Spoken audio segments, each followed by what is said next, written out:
We do a lot of value-added assembly here. This is an example of a part that's a rim-molded part. It's painted, and the customer has asked us to source out a lot of the components.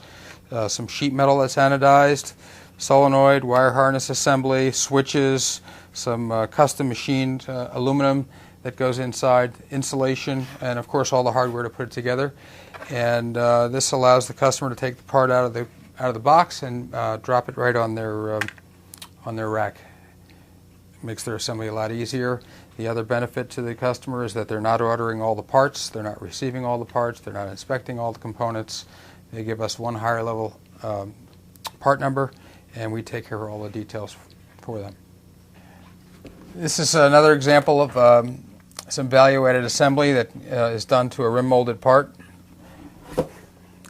Just a few simple mechanical pieces, latches, some brackets, some sheet metal, some insulation, some Delrin bushings, all go into the assembly, some insulation pieces. And once again, it makes the job of the purchasing person that much easier.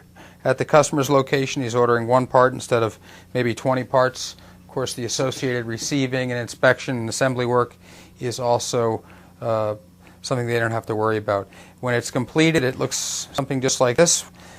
Hinged doors, gaskets, electronics, and hardware, all into one nice package. Right here we have a Brooks LPM cart. It's to move silicone wafers, and it works. So this is our plastic. We have an encapsulation right here. We encapsulated a 1/2-inch rod into the pedal so that the pedal can do this. We've also sourced out the sheet metal and assembled the whole parts ourselves. Now this does have functioning pieces, so as well as wheels, and as you can tell there are various wall thicknesses and geometry.